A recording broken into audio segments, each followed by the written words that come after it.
Is it time to take a new look at Osama bin Laden? Tonight, the former head of the CIA unit responsible for tracking him down says bin Laden has been badly misunderstood and that it's hurting our ability to fight terrorism. News Channel 5's Evan Axelbank had a one-on-one interview with the former CIA agent tonight.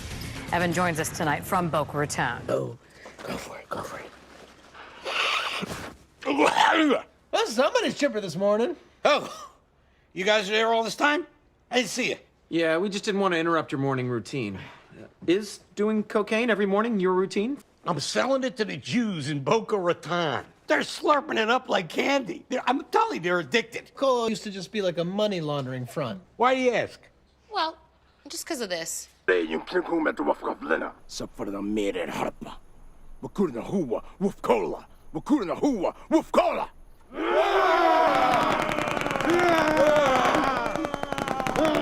Boca Raton, Frank? Well, I mean, so the invasion, right? They had multiple chances to get him during that invasion. Omar was totally down to negotiate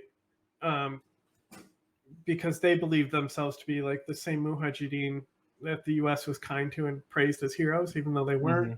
Mm-hmm. They were made up of people that fought in those wars. But yeah, the thing is that it's, if you've maybe seen the what's his name, Marky Mark and the Funky Bunch, that dude, Mark Zuckerberg, no, Mark Ruffalo, Mark Wahlberg. You share the screen with Mark Wahlberg.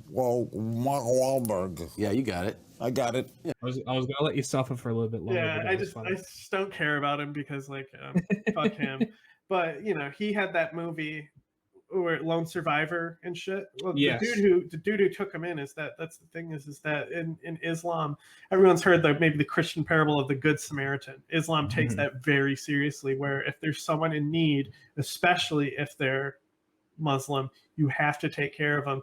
Mohammed Gulab was a Pashtun villager who stumbled across Marcus Luttrell. Marcus Luttrell had been in this very intense firefight with 3 of his SEAL brothers. It is a tribal code of honor that we have.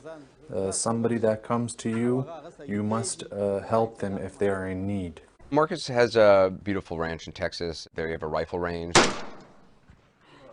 So they shoot together.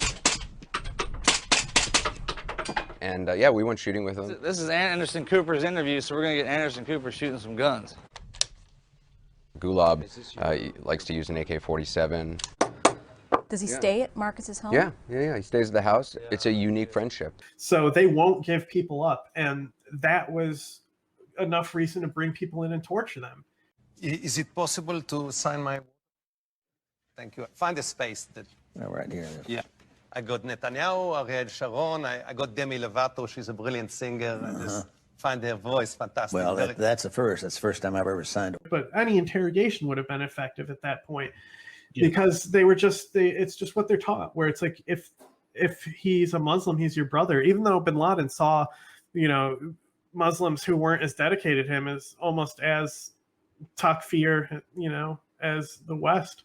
But they were still Muslims to him. So a lot of people were tortured and arrested by the United States just for harboring people.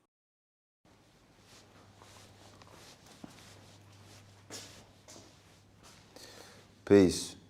My name is Yassine Bey, and I'm here today to demonstrate the standard operating procedure for force-feeding detainees at Guantanamo Bay. Good morning. Can you explain exactly how the detainees are force-fed? It's all supervised, highly supervised by medical professionals, and it's all done in a very clinical environment. But they are provided an opportunity for Ensure, a liquid nutritional supplement, and a nasogastric tube is placed down their nose, down their throat, and into their stomach. And what lubrication is used? It's lubricated by water-soluble lubricant. And how many times a day are they force-fed? I don't have that for you. All that's determined by the medical professionals to ensure that the detainees maintain a acceptable weight. Why change the name from hunger strike to long-term non-religious fast? The word hunger strike, again, does not accurately portray what their motivation is, and so it was determined quite some time ago to call it non-religious fasting. Really? Because it seems to me like they're striking their indefinite detention, especially those deemed innocent and cleared for release. The word strike is subjective. What is it they're striking? We are providing them with 3 very nutritious meals a day, as well as recreation, and we are dedicated to the safe, humane, legal, and transparent care of all of the detainees. So any of those detainees that are in our care, we My name is Yasin Bey, and I've just taken part in a demonstration with standard operating procedure for force-feeding detainees at Guantanamo Bay.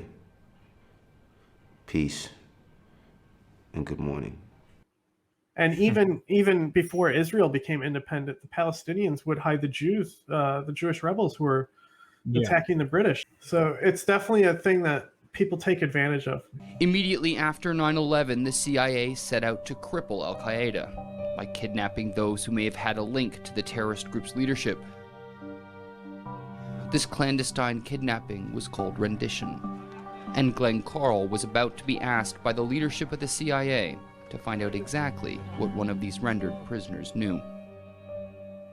So we rendered a man whom the CIA had been following for years, figuratively and literally, and considered one of the top, very top members of al-Qaeda, not a fellow traveler jihadist or a small guy, one of the central players. They said, we've rendered him. This is what the briefing to me was. Several days ago, the interrogation is not going well. We need you involved.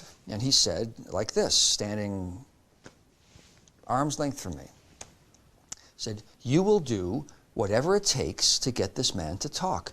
Do you understand?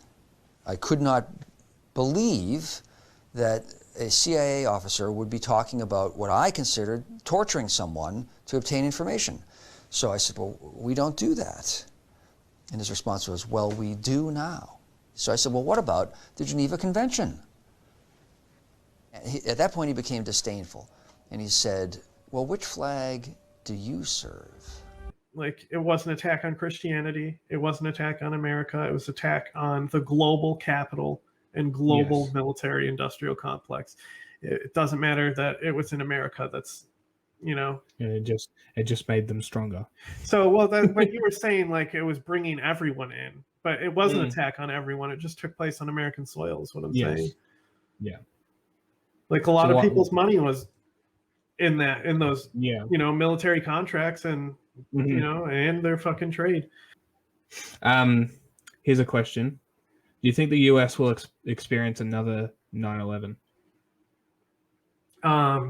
Well, I mean, it depends. Do you think that Pearl Harbor was like a 9/11 type of attack? Pearl Harbor. Yeah. But it was a time of war. Well, it drew us into a war. Sure, but it was already a global war, and the US was basically the only actor not in it. Yeah, there was a global war that Osama declared. He declared the jihad. He already announced the global war. But is a one-sided declaration of war really war? Yeah, but the United States weren't like, we're at war with Japan, were they? I mean, they were and they weren't. But, you know. Well, the interesting, I don't know. But the thing is that what's funny is that when 9/11 happened, people said they were kamikaze attacks, and that word has completely disappeared. That's funny. From the lexicon. That's really funny. That's very interesting. But do you think another one will happen? Well, like, so I think it can happen. Are we talking specifically hijacking planes? Because that happens all the time. I don't think so. Not necessarily. I don't think the 9/11 attack would necessarily. Well, I mean, Al-Qaeda is still active. But bin Laden, so the guy who took it over, he was a surgeon, but he was the head of an Egyptian terrorist front. He also killed somebody to take power in Egypt, so that's why I also think that he convinced bin Laden to kill Azim, to take Vermac and turn it into al-Qaeda. But he's apparently like he has no charisma, unlike bin Laden, who was, you know, very convincing and cultish. This dude is like, he's also ugly as fuck. He looks like he has like a bowling ball implanted into his forehead. Like I don't even like looking at his forehead. It's just like, dude, you are so fucking ugly. What's his name? It's like Zahawari. I'm gonna make a phone call right now. Okay.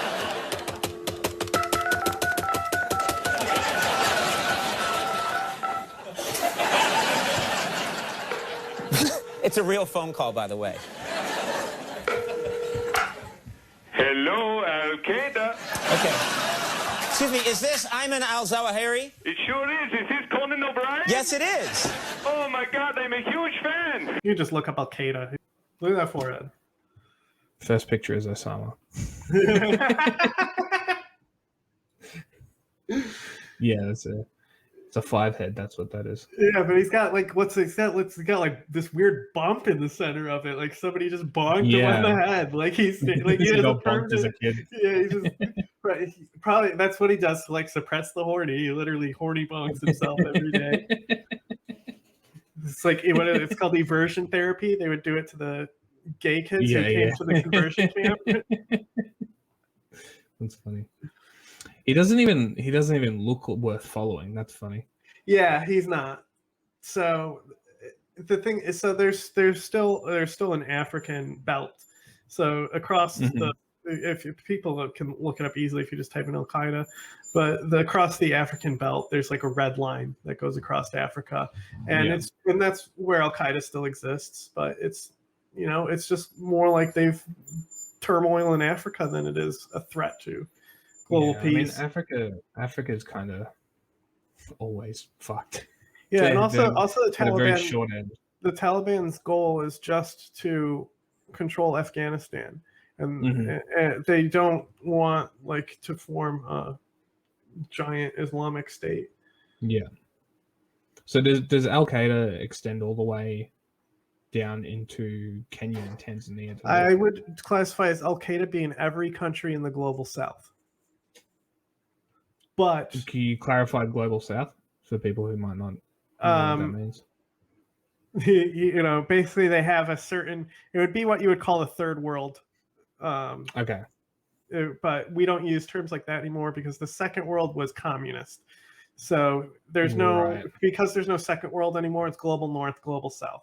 And there's some countries that go back and forth, like Azerbaijan, Armenia, Turkey, like they're kind of in the middle, and then below them. And then also in Central Asia, like Turkmenistan, Kazakhstan, like sometimes they'll be in and out, but it's generally the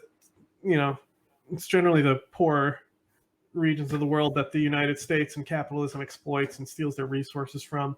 You know, and that's the thing about Osama is that what he didn't realize and didn't have the foresight is that he would bring a lot of people to what he would call true Islam.